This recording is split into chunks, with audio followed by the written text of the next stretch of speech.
This same thing. Same thing. Freeing Sisyphus declaratively addressing web security issues. Lucas heads up the security team in Mozilla, herds bugs, and tries hard to make the internet a happier and safer place. Previously, Lucas was a security architect at Adobe, focused on Flash Player and Air. He also worked at AdStick and developed security managed services software at Breakwater Security. Thank you. So thank you all for coming. I was very inspired by the sort of very positive and uplifting keynotes we had this morning. They really made me very optimistic. So in that vein, I think this is kind of continuing in that happy sort of groove. So you go to security conferences, a lot of fear, a lot of frustration. This is kind of understandable. You hear a sort of perception of we are doomed. I can't really argue that one, so we're just going to move on. Endless parade of cross-site scripting, CSRF, overflows. Nothing's been done about it. That perception is pretty understandable. And if you've been to these conferences for years and years and you're seeing your 27th cross-site scripting talk, it gets a little frustrating. Users are clueless. The sort of frustration of users are really not getting it. Users are not getting better about security, and trying to train users to make the right decisions is seeming to be a sort of never-ending battle. And also the sort of dumbing down of security relates to the previous topic that we're basically giving up on users, right? We're saying, look, they're just not qualified to make decisions, so we're going to take decisions away, which is frustrating people that are very skilled in security. They want to have the information. They'll make the decisions based on that information, right? So what does fear lead to? I know this is not Star Wars. Unfortunately, in this case, fear leads to loathing. Loathing of standards and security, the perception that the standards plus security equals broken, that standards aren't really addressing security effectively, and people are pushing weird stuff out there, and then we have to all go clean up the mess. That software vendors are not cooperating, not discussing these problems, and also going off and developing their own one-off solutions that may or may not actually work, but are almost certainly not interoperable with everybody else's security model, right? Users never learn. That's possible, right? I'm not actually ruling that just simply may be the case. Functionality and complexity increasing. This is actually a big problem, right? Like if you look at the security model of browsers becoming more complex, and this is because browsers sort of got stagnant, right? There's this weird thing when the .com happened and everybody got more complicated and there was all this competition and people built great stuff, except in the browser, where nothing happened for like 5 years. And when you saw Firefox sort of re-enter the market, it fired off a competition. You have Safari, you have Chrome, you still have Opera out there. You have a lot of people. It's sort of like the .com again, in the sense that there's all this rapid innovation, and the model is changing, becoming more complex year after year. And on top of it, the current model is changing underneath you, where if you test some exploit against a version, an update comes out, and you got to retest everything again, because whatever your presentation contains may no longer be accurate vis-a-vis the latest update of a given security package, right? And this rate of change is accelerating, right? We're seeing more and more innovation. If you're looking at, if you've been following the W3C spec process, a ton of stuff, HTML5, there's cross-domain loading mechanisms. There's talk of, there's like 3D rendering. You could deliver potentially a shader to a browser and have it execute and have like a rich 3D environment inside a browser. Really interesting stuff and scary. So standards and security, there's a couple of problems here. One is the security community isn't really participating, right? The security community often behaves as a consumer of these standards rather than an active participant in these standards, and that's neither productive nor really necessary, right? These things are fairly open, and I would encourage everybody to go take a look at W3C mailing lists and the specs are out there and participate and comment in them, right? Because that's how you get the change that you want before it just gets finalized and implemented, and then everybody has to live with it. Politicized. Vendor competition can limit the potential solutions, right? And this is not really as nefarious as it seems. This is simply, unfortunately, the fact that every company has agenda, everything they want to do. In some cases, actually happens is that there are small organizations that participate in the standardization process with the goal of getting their pet feature in there, right? You can have these discussions getting derailed by the fact that somebody just really desperately wants something in the spec, so that way everybody implements it and they can go do something. Patent law is becoming a serious problem here too. There's a lot of fear of what they call submarine patents, where an organization will actually try to standardize something knowing they have a patent that they haven't really talked about, haven't made public yet, with the hope it gets standardized, everybody implements, and suddenly, hey, they whip out the patent and now you're in trouble, right? So there's a lot of angst, and the process is not as functional as it really ought to be. But I think it is improving slowly. And some things really aren't well suited to standards. Like trying to standardize UI, we've had these discussions a couple times with different standards bodies, and the idea of having a way of dictating how UI should work is a wonderful concept in theory, but the reality is nobody, trust me, nobody wants to use a UI designed by a committee. If you have a UI that's designed by a bunch of different working groups that dictate you have to have this icon here and this icon there and this wording has to be yellow and a font size X or Y, it's going to suck. You're not going to use the product. So there are limitations of what you can even try to standardize effectively in terms of security and UI. Next. Yes. Complexity is increasing. I've noticed this trend a couple times talking to researchers that, when I worked at Adobe, and now that they go to a presentation about some topic, and they have things in presentations that simply aren't really accurate, right? It's easy to sort of, pick on the researcher and goes, well, you should have done a better job. But really, these things are incredibly complicated, right? Like when I worked at Adobe, I worked on a flash player security model, and it was a full-time job trying to keep that thing in my head at all times, right? Like it was really brutal. So if you're in the business and it's not your job full-time to babysit the security model of flash player or reader or something else, it's really hard to keep this in your head, right? And that's kind of leading, and this is sort of related to the first keynote maybe today actually, is this sort of leading to a gradual shift in leadership in terms of mitigation from researchers to software vendors, right? Because the people that really understand their product well enough and the security model well enough to really try to figure out what to do about a given issue are often not researchers anymore because it's just too damn complicated, right? And by the time you find an exploit and you go do the press stuff and you find out something really cool and you talk about it and then you blog about it, you don't have time. This may not be a bad thing, right? Like if this really frees up the security community to focus on offensive stuff and finding new exploits and attack vectors but cooperate with the vendor trying to solve these problems, it might be actually a really good relationship. So software vendor cooperation and the occasional lack thereof.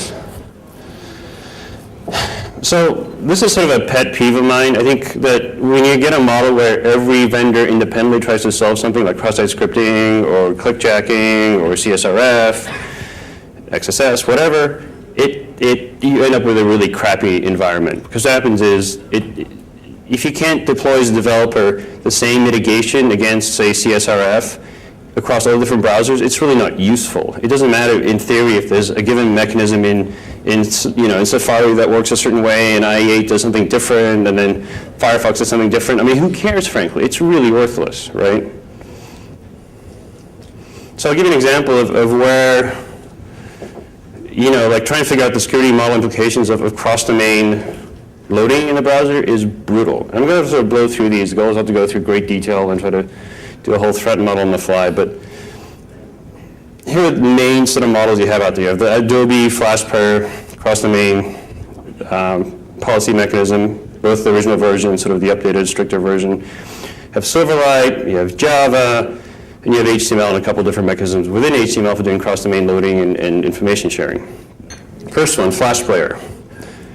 Flash Player cross-domain policy files, right? You've probably heard about these, the way you can drop a file on a server and says, servers, the following list of servers can load data from me. It doesn't govern scripting, by the way, just data loading. So the original version, you could basically put a policy file in the root or a subdirectory would dictate access to the root or the entire server or that subdirectory and below. It does send cookies every request. And there's a new updated version that's much stricter about where you can put policy files and dictating. You can use MIME types. You can basically, the server can specify policies, only support policy files on my server if they come from the following location, or only if they're served with the following MIME type. Or I absolutely will never host a valid policy file, so ignore any policy files you get from me. So Silverlight implemented support for cross-domain loading as well. Of course, they had to do it slightly differently. They created something called client access policy.xml. It must be in the root directory. It can specify which other directories are to be accessed. So you can specify, less than the root. You can specify just a subdirectory or more, multiple ones. You can permit access only from a specific domain or list of domains or from any domain. And you can also specify which headers are allowed to be set and sent. They also implemented support for the Flash player policy file, but unfortunately only in the root, and it forced you to allow access to everybody. Okay. Oh, and it sends cookies. Java supports also the Flash player policy file in the root or a subdirectory, unlike Silverlight. But it does require you to permit access from all domains, and it does apparently send cookies. HTML provides cross-domain resource sharing, cores, and this is a header-based mechanism. So when you want to make a cross-domain request, it sends this origin header with the origin, the domain that's making the request. It expects an access control allow origin response that specifies yes or no, basically. If it says yes, it echoes the domain that's making that request back to it that was in the origin, or it can specify star, say anybody's allowed to load stuff from me. And it does actually send cookies, except in IE8.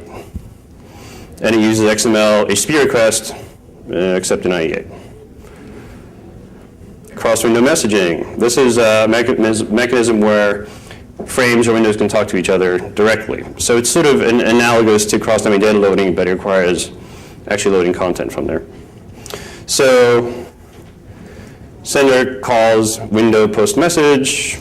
The receiver has to have an event handler registered for that message type, and can then verify the domain of the sender and look at the message before it decides to do anything with it, right? So it's basically bidirectional or unidirectional, and it's with cookies technically because when you load a frame, you send all the session information for that frame. So what's the problem with this? The problem is that basically, if you can't agree on what you're trying to solve, the basic architectural problem you're trying to solve, then the solutions are not going to be very useful, right? So one simple, fundamental sort of assumption you have to question is an application a domain? Or does an application these days span more than one domain, right? Like if you look at even remotely complex websites, unless you're a very simple thing, you're probably going to have more than one host in your application. And so if you start with the basic assumption that your application or an application is something that spans more than one host, then not sending cookies is kind of frustrating because essentially you can't have a user authenticated session that spans more than one host with these cross-domain loading mechanisms, right? So there's sort of the concept of this problem of trying to solve too many problems with any standard, any sort of feature that you're trying to address all possible use cases, right? But you can have the same problem where it's just too simple and doesn't address most of the common use cases, and then you basically force people to use the really crappy mechanisms they've used before. So another problem that you have out there is users are not security experts, right? Yes. I think this is a good thing because it's not their job. Like, essentially, any security model requires users to be expert is going to fail, right? So if you're asking yourself, like, how sophisticated does the user have to be to understand security in my model? The answer should be not very. And so dialogues would be an example of this. Like we've slowly in Firefox, have been very much trying to get away from dialogues, especially modal blocking dialogues, because they just don't work, right? Like this is sort of my simulation of what happens when a user interacts with your typical security mechanism / dialogue.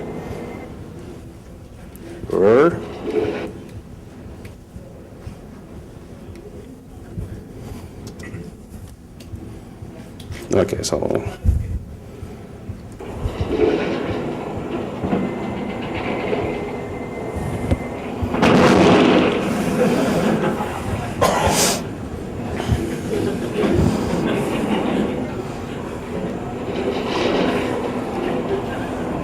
I think that accurately reflects what happens when a user is trying to solve a particular task in their life and runs into a security dialogue. Note that he still just ended up walking right out the door, right? So they get trained to essentially avoid security dialogues at all costs. If you hit one, select yes, because then you won't faceplant. So security dialogues are a symptom of a flawed security model, right? And that doesn't imply you can always get rid of them. Like, frankly, there are some places in Firefox we're looking at, like location-based services, where Firefox can use a third-party location service to tell content where the user is with the user's consent. Now, this sucks, right? Like, ideally, every security model never has a dialogue, right? So in this model, though, what do? Like, how do you determine whether or not it's appropriate to share the user's information with web-based content at a given point in time? You really can't, right? So when do you use a dialogue? When do you not use a dialogue? I think a really good place to not use a dialogue is when the choices you're offering to the user is either to be broken or insecure. Like, that choice put before a user is simply frustrating, right? There's no good selection. There's no good choice. With location-based services, I think it's a little different, right? With location-based services, you're actually asking a question the user may be capable of understanding, which is, would you like this web page to know where you are right now, right? And I can kind of posit that a user of average sophistication can figure that out. And so when you're thinking of security dialogues and thinking of what is a good bar, for anybody, has anybody ever had to help their parents with a computer problem? Okay, construct your dialogues for your parents. And then have your phone number there to call you if they don't understand the dialogue. You'll construct much, much better security dialogues. Or hopefully none at all. So change really is accelerating, right? And this is unavoidable. Right, like this, I've heard a couple times and I think even Dubai, somebody said, well, if we just went back to how web browsers used to be without all this dynamic mashup crap, it'd be great. Okay. No, it wouldn't, because nobody here would want to use that browser. Right? You can build that browser right now. Go build it. Put it out there. Like, take Firefox, strip out a bunch of stuff, ship it to your 5 users. Right? Who cares? But so you have to be realistic, right? When you're developing browser security models, you have to really look at what people actually want to build in the ecosystem you're trying to support. Right? You have to actually build a security model that supports that environment. If you don't, then people will just hack around it in ways that are far worse than whatever you're trying to, prevent in the first place, right? I'm going to have a little security skit here that I think illustrates a pretty typical developer, security person, management interaction in a modern-day software company. I'd like to introduce the cast in this skit. We have Peter, Lois, and Stewie.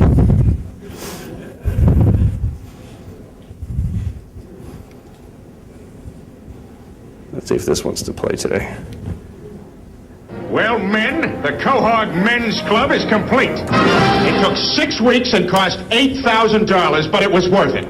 Peter, I wish you'd get rid of this thing. It's an absolute eyesore. What do you care, Lois? You girls got the clam, we got the Quahog Men's Club. Besides, we're not hurting anybody. What are you talking about? You ripped a whole chunk of wall out of the house. What is this? There's something wrong with the house. I don't like change. So, but there is actually hope, right? Like,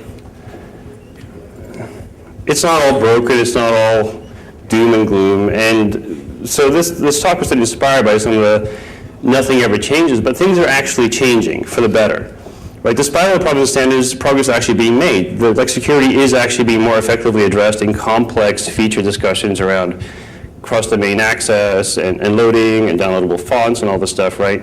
So now it's built into the specs far more than it used to be. If you look at the old HTML specs, there's no mention of security for any practical use for the most part. What would help is really a broad agreement on the philosophies and goals behind a particular feature, right? So like the first thing you should do when you're talking about feature X, whether it's 3D graphics or whether it's cross-domain loading or downloadable fonts or other potentially neat but potentially really scary things, is what are you trying to solve, right? What problems, what applications, what are you trying to do? If you can actually do that, if you actually get people to agree on what you're trying to solve in the first place or enable in the first place, then you can have a meaningful discussion about it. If you can't agree on that, then you go nowhere. Trust me, because what happens is people arguing against sending things over here because it's really dangerous, but then if you don't send that thing here, then you can't actually build the app that people want to build. You have to synchronize your assumptions and your goals before you even start talking about the feature. So yeah, maybe enumerate what sort of application architectures have to be covered. You know, like the example of trying to standardize cross-domain loading mechanisms, there's an endless debate in access control / cores about whether or not to send cookies, right? And finally, like, you simply had to ask yourself a simple question. Do you believe that a very common application architecture is that you will have to share user-specific information among hosts in your application? If the answer is yes, you need to send cookies. If the answer is no, you don't need to send cookies. If you don't agree on that, then the rest of the conversation is really kind of pointless. But nevertheless, things are actually happening. We have JSON parse, and I'll talk through these: content security policy, strict transport security, and origin for CSRF mitigation. So JSON.parse is native decoding and encoding of strict JSON strings. It's faster, it's more secure. It's not a replacement of script source equals because it doesn't do it cross-domain, right? So it relies on a secondary cross-domain loading mechanisms to import the JSON blob before it can decode it. So note on JSON, when I say strict JSON, this is what JSON's supposed to be, right? I don't think anybody recognizes this, but it's actually how it's supposed to look. It's not supposed to look like this. Right? I think in here it says it's defining a function. Down there, something about you need to have flash player, and I don't know the rest because it just keeps going. Like, how are you supposed to reason through the implications of importing this data into your application, right? I'm picking on Google here, but it's not Google. It's like everybody's just, here, download my data. Well, they just give you a library. They give you an application. You have no idea what you're running at all. This is bad. This is also what happens when the only option you give people to do cross-domain loading is far worse than all the possible things you're discussing replacing it with, right? And that was my biggest argument, is if we don't include cookies in cores, everybody's just going to keep using JSON. Like this JSON, not this JSON. So content security policy is something we've been working on at Mozilla to address primarily cross-site scripting, but also really just have much better control of what content ends up in your application. A fundamental tenet of this is that data is not code. This is something that browsers don't want to admit. Browsers love just mushing code and data together all day long. They really hate separating it. It's really tedious and just difficult. So content security policy allows you to do a number of things. Allows you to control through a policy, through a declarative mechanism, where you're allowed to load things on a per content basis. It also can basically shut down a bunch of inline JavaScript, like internal script nodes, JavaScript :URIs, event handling, so you can't dynamically set up new event handlers through content. You can disable the ability to generate code from strings using eval, because they're obviously easily tainted, right? So one of the sort of things that came from this discussion originally, the permanent goal was cross-site scripting mitigation, right? To do that in a remotely effective fashion, you have to shut down a lot of stuff. When you shut down that much stuff, pretty much any framework, any complex application on a given website today kind of breaks, right?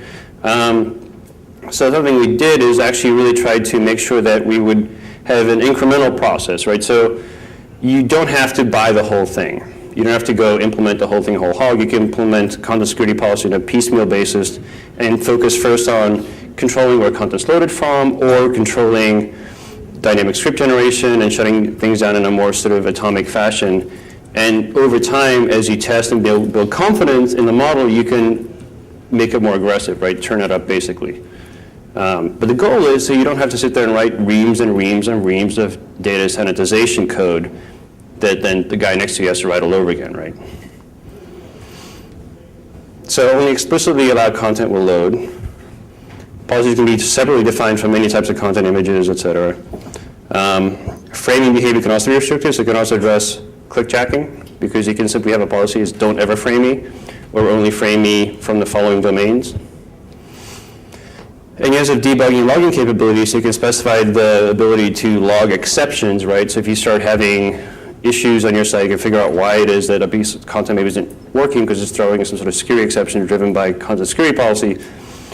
But also, it can actually be a useful attack mechanism, like an attack detection mechanism, because you could, in theory, if you know you don't have a val and people are starting to try to inject a val and stuff into your website, you could try to figure out why. You can see that happening.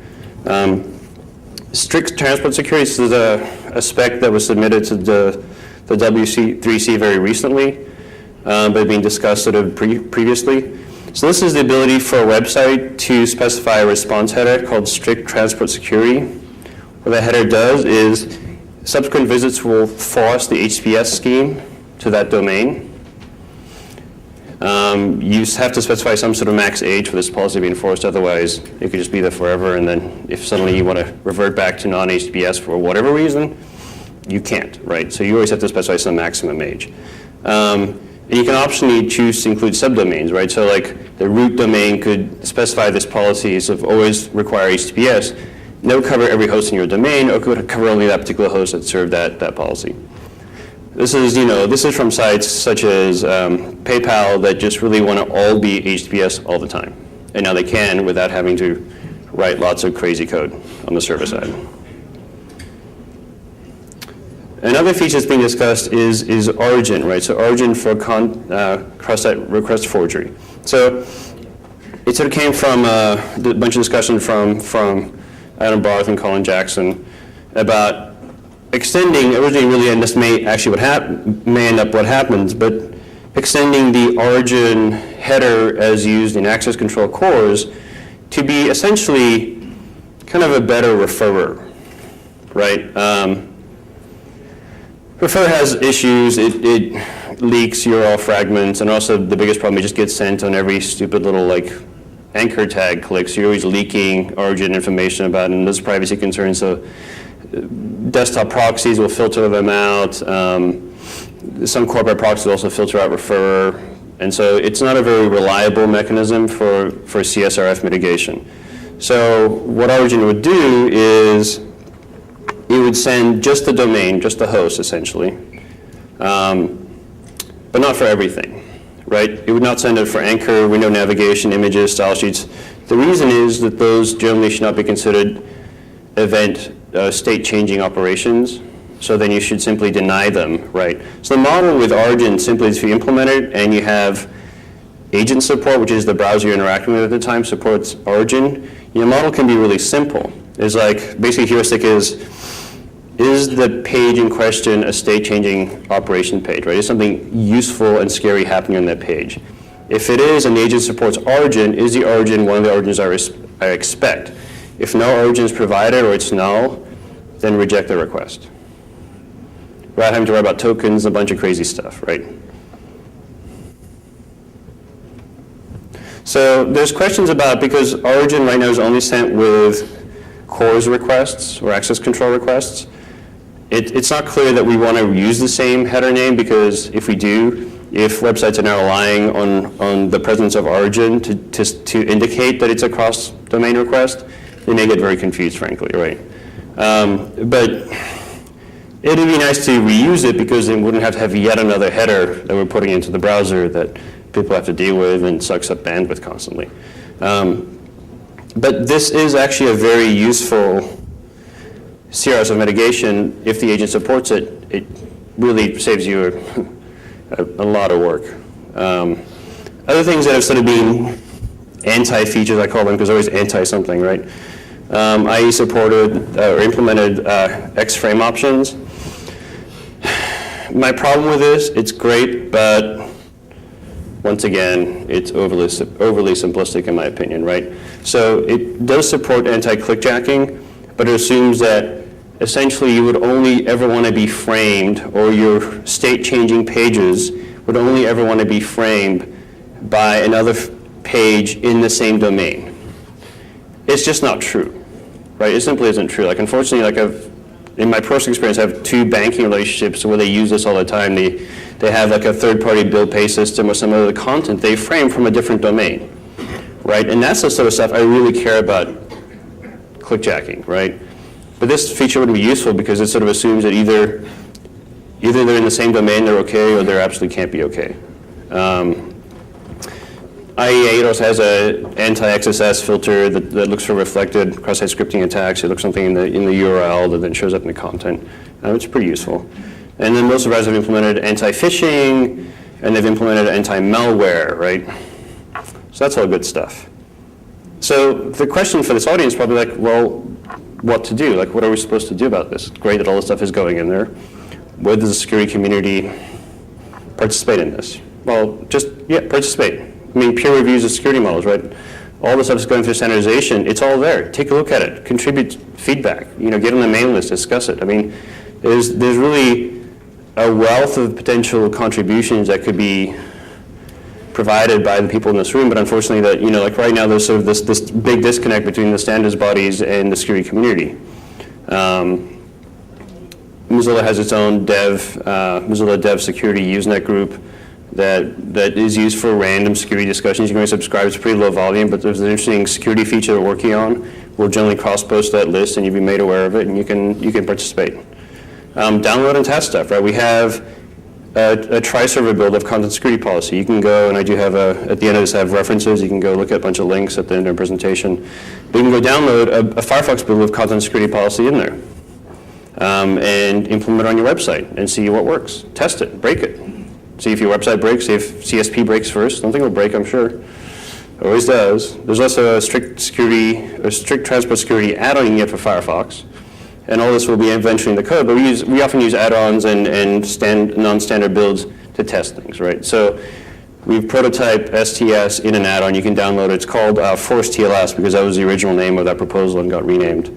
But if you just go to addonsmozilla.org, you can download it and implement it on your website and test it. See if you can find a way around it. That'd be great. So what can software vendors do? Big problem is they could behave a little better sometimes, right? There's still way too much history of gag orders and sketchy stuff where companies go after researchers for trying to do their job. Vendors sit on vulnerabilities forever, don't fix them as quickly as they should. So vendors should instead embrace researchers and support them. Mozilla, for example, has a security bounty program, right? So if you submit a security bug to Mozilla and it's a real issue and we fix it, we'll give you a t-shirt and a little bit of money. I don't know why everybody isn't doing that, frankly. I mean, they should be. But researchers can do some things a little better too, right? So, I mean, really practice responsible disclosure. It does make a difference. I mean, so we have this sort of very open culture at Mozilla, honestly. I mean, people sort of say that, but until you've worked there, after having worked at different organizations, it's kind of a bit of a culture shock, right? So at Mozilla, I personally have to justify why I want to keep some information closed, right? Like I don't have to justify keeping things open, making things open, just to keep it closed. So why would we keep anything closed? Well, we'll keep things closed that could sort of represent direct risk and harm to our users, right? I really don't want to go discuss a vulnerability that we know about that we haven't yet fixed if it's not public, because there's little benefit but a lot of risk, right? So, I mean, it would go ways for researchers to consider the positions the software companies are in, right? And if maybe they're just being evil and trying to protect their assets, or maybe they're actually trying to protect user privacy and security as well. That assumes, of course, that they're actually behaving responsibly in the first place, right? This has kind of been a pet peeve of mine a couple times, is it's called security research. Make sure you're actually presenting research, not assumptions. A couple times I've come across issues with people's presentation. I've gone after the fact up to them and talked to them and say, hey, why'd you say this? Because as far as I know, that's not actually true. And every time the response has been, well, I had assumed, right? It's probably better not to assume. It's probably better to test and verify. And yeah, I don't really want to hear another talk about universal cross-site click jacking something or other, add 5 more hyphens here. I mean, when clickjacking came along, everything that was cross-frame was suddenly clickjacking. It's not. Like, clickjacking is a very specific kind of attack. It doesn't really help to try to spread it around like butter on everything that could possibly be sold as dog food. So what could users do? Well, so educate users, talk to them. And security awareness is a big part of users, but don't expect in terms of security experts. It's not their job. They're task-driven. Their goal is to solve a problem and move on, right? Not to become hackers.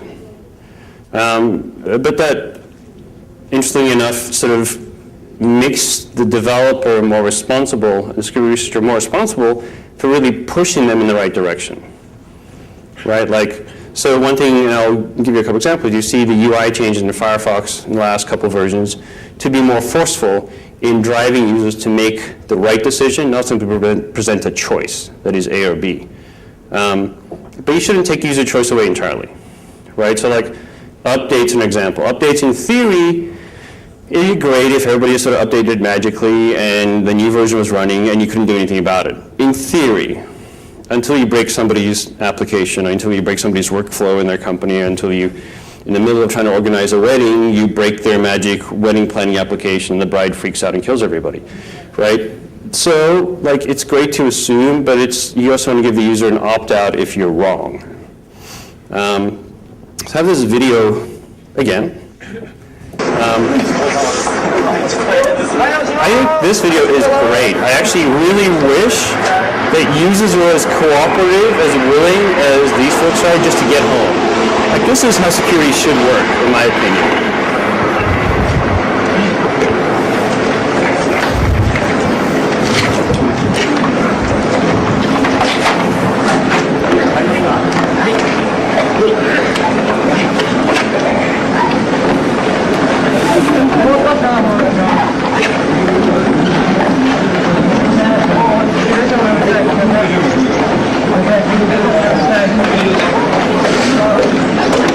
But hey, it all worked out in the end, right? Like, should we all be this lucky to have users like that? That's all I gotta say.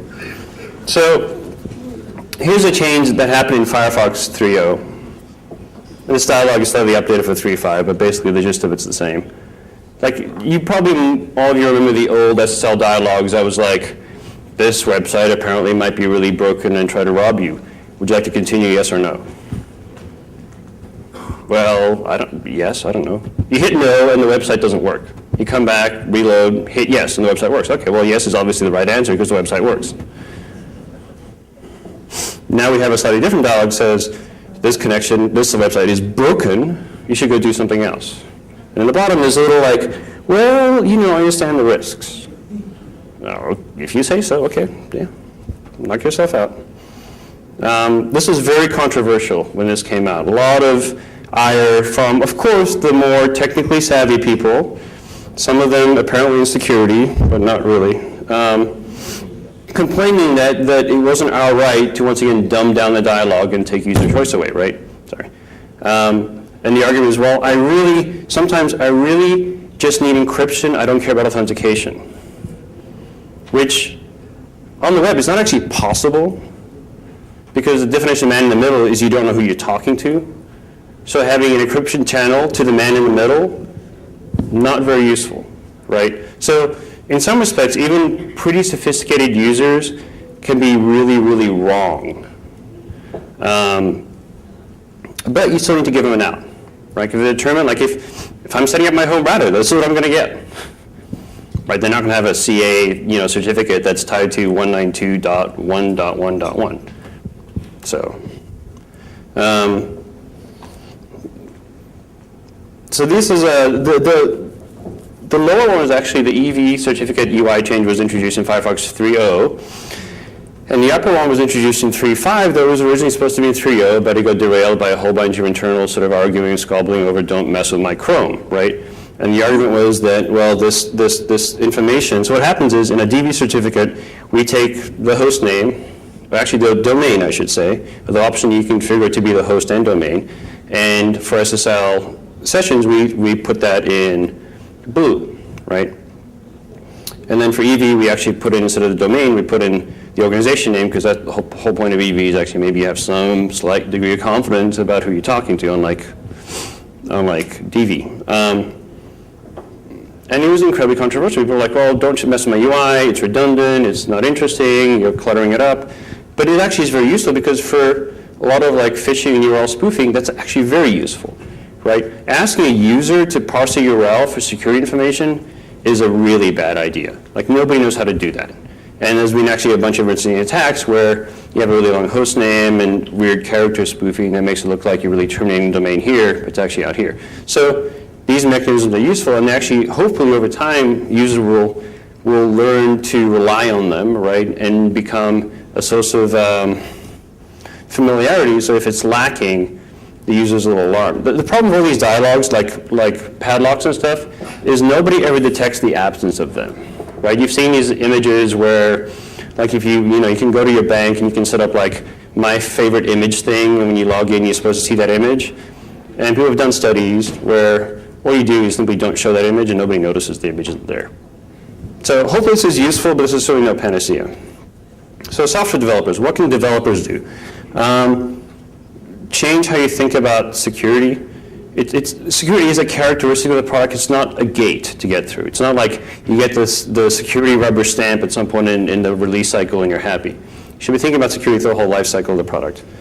And I've seen this sort of evolution in companies that start with incident response. Oh crap, we got hacked.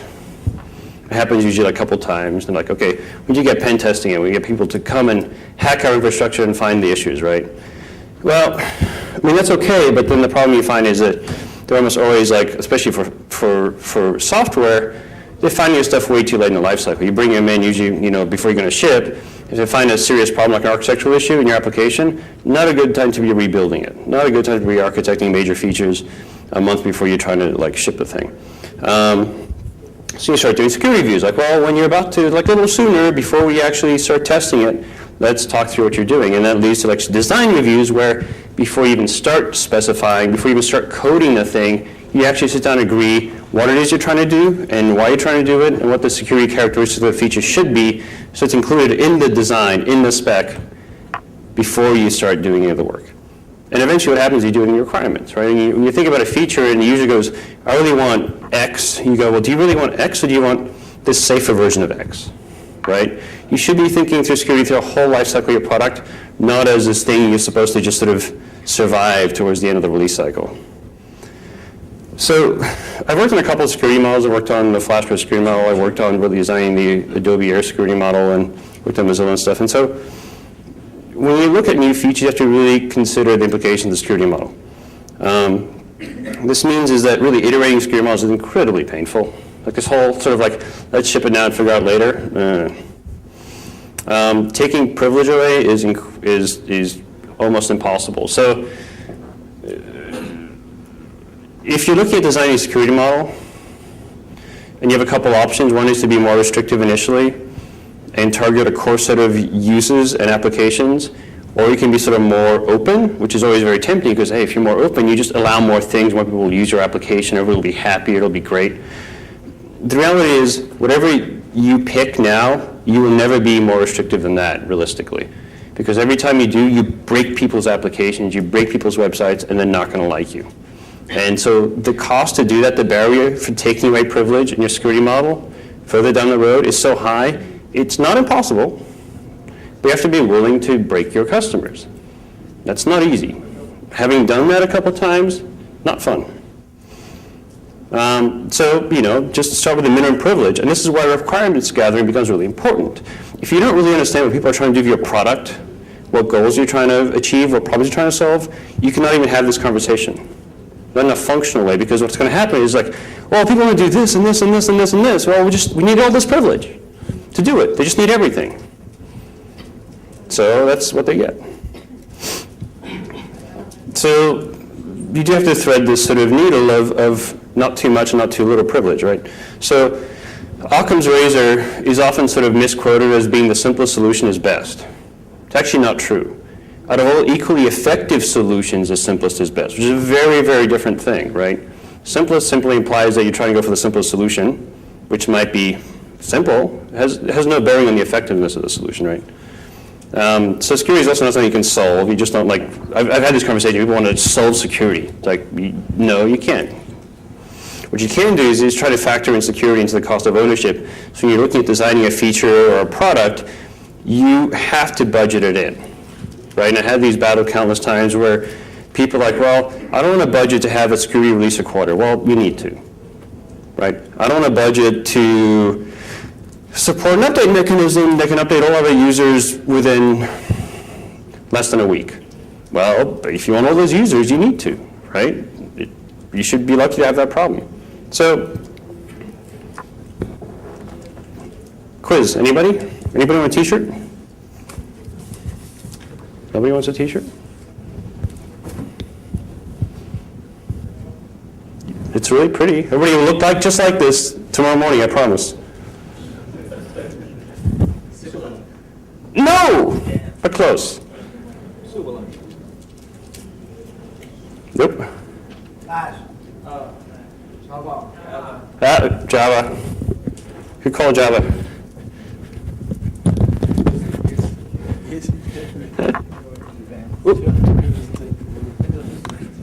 Close. Silverlight is close but Silverlight doesn't actually place the policy in a subdirectory.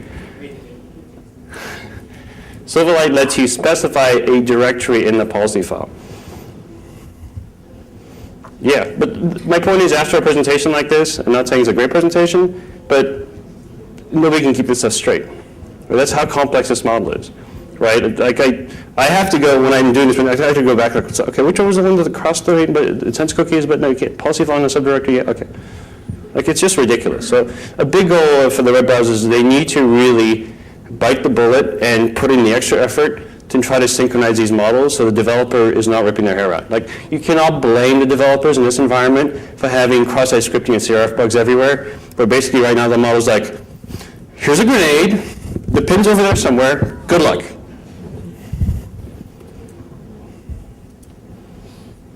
Questions?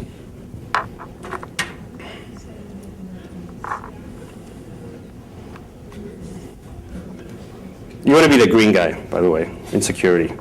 If you're not making people uncomfortable, you're doing something wrong. Yep.